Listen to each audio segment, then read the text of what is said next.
ওকে, so বাড়ি ফিরে গেছি। আর বাড়ি ফিরে যে তোমাদেরকে জানানোর আপডেট সেটা হচ্ছে যে ওনারা বলেছে যে সম্পূর্ণটা ওনারা টেক কেয়ার করে দেবে। তো দেখা যাক কি হয়। তো এই হলো ব্যাপার। আর এখন কি কুকু কফি দে। এই গয়নাটা কি আছে এতে একটা কানের দুল আছে। কি করবি ওই যে ভাই টাকা কম পড়েছে আজকে ওই ভিডিওটা দেখলাম, তাই বলে ওইটা আমি একটু একটু করে গয়না ছাড়ানোর চেষ্টা করছি। এইটা ছাড়িয়ে এনেছি, এটা বন্ধক দিয়ে বা বিক্রি করে কিছু টাকা যদি পাও, যদি হেল্প হয় আর কি। কি বলে অবস্থা কি বলে? ওই যে গয়নাটা দিলাম কাকিমাকে, যদি কিছু টাকা আসে 5-10 যা হয়, জায়গা তোমাদের জায়গা কেনায় যদি লাগে আর কি। মাথা ঘুরছে আমার। মানে তোর এই কানের দুল তুই এনেছিস কেন? কেন দিচ্ছিস? ওই বিক্রি করো বা বন্ধক দিও, দিয়ে কিছু টাকা যদি পাও। তুই কি ভালো রে খুকু। কেউ ভালো বলে না ভাই। কেন এনেছিস এটা? নে ধর। না এটা কাকিমা দিচ্ছি, তুমি রাখো। দিদি জামাই কি গো? না না তুই এই গয়না পেলি কোথায়? আমার গয়না এটা। তোর না সব গয়না বন্ধক দেওয়া ছিল? না, আজকে একটা গয়না ছাড়িয়ে এনেছি টাকা দিয়ে। চিন্তা এবার ব্যাক ক্যামেরা দেখাই। এখানে আটা মাখতে মাখতে মা অসাধারণ একটা মুহূর্তে সাক্ষী হয়ে গেলাম আমি। ভাগ্যিস বেরিয়েছি ঘর থেকে। কিরে দাবিটা কি? এই কাকিমাকে এই গয়নাটা দিচ্ছি। না তোর কি মনে হচ্ছে মানে এই টাকাটা মানে তোর থেকে গয়না নিয়ে আমাকে জমি কিনতে হবে? যতটুকু আমার কর্তব্য মানে পারি আর কি। কর্তব্যটা এলো কোত্থেকে তোর? ভাই বলে ডাকি তো।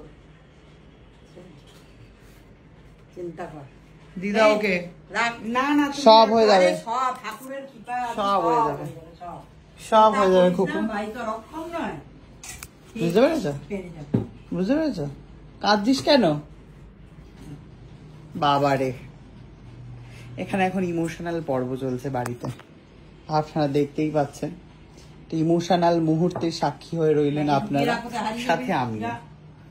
হারিয়ে যাবে ব্যাগে ঢোকা, নিয়ে বাড়ি যা। না না তুমি রাখো। বাবারে কি গো মা, কি বলে কুকু? বড় হয়ে গেছে কুকু, দিদি হয়ে গেছে দিদি। কুকু বড় হয়ে গেছে। বলছি যে অল্প করে কফি দিতে পারবি? এইটুখানি অল্পই কিন্তু।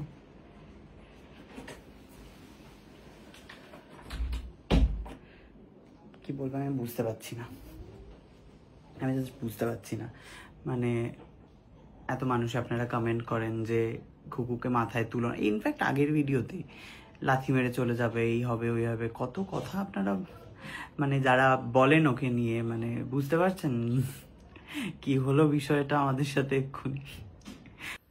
যেই টাকা ও কাজের বাড়ি থেকে পায়, সেই টাকা থেকে ও জমি কিনেছিল গ্রামে, সেখান থেকে গুলিয়ে যাচ্ছে সব। আমার খুকু তার গয়না বন্ধক দিয়েছিল ও গ্রামের বাড়িতে জমি কিনবে বলে, মানে কিনেছেও ইনফ্যাক্ট। মানে তোমরা যারা জানো তারা জানো। তো সেখান থেকে একটা গয়নাও ছাড়িয়েছে এই কাজ করে করে।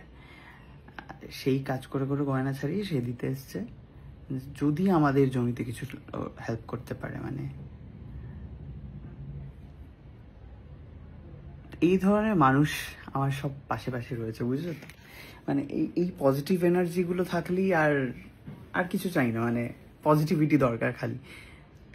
এই যে ও যেটা করলো সেটা হয়তো আমি নিতে পারবো না বা নেবও না, কারণ সারা মাস ধরে কষ্ট করেও পায় হচ্ছে 3 বা 4 হাজার টাকা। সেখান থেকে ও জমিয়ে ভাবতেই কেমন লাগছে। ঠিক আছে, ওকে থ্যাংক ইউ, টাটা। আমি কন্টিনিউ করতে পারছি না ব্লগটা, বিষয়টা।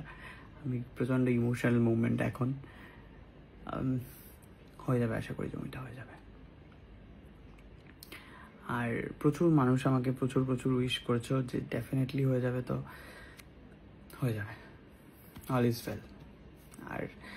আর আমার কি মনে হয় বলো তো, মানে আমার যা এজ এখন 30, এই এজে বা এর আগের এজে 25 থেকে আর কি মানুষজন যেভাবে টাকা পয়সা ওড়ায়, কোনো প্রেম করে উড়িয়ে দেয় বা নিজের শখ মেটাতে বাইরে ঘুরতে চলে যায়, নেশা ভাঙ করে সমস্ত টাকা নষ্ট করে দেয়।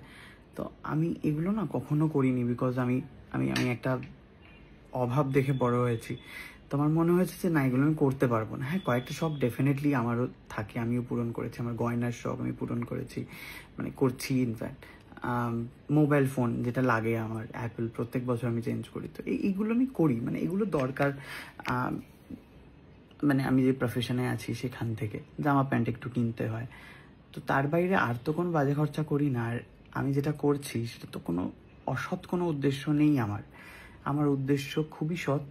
আমার মাকে আমি একটা নিজের জমি, নিজের বাড়ির স্বাদ দিতে চাই। তো আমার উদ্দেশ্য যদি অসৎ না থাকে, আমি জানি যে ভগবান ডেফিনেটলি আমার পাশেই থাকবে। তো আর তোমরা প্রচুর মানুষ আমাকে প্রচুর বলেছো যে ডেফিনেটলি হয়ে যাবে। তো হয়ে যাবে, আমি শিওর হয়ে যাবে। থ্যাংক ইউ সো মাচ ব্লগটা দেখার জন্য। টাটা।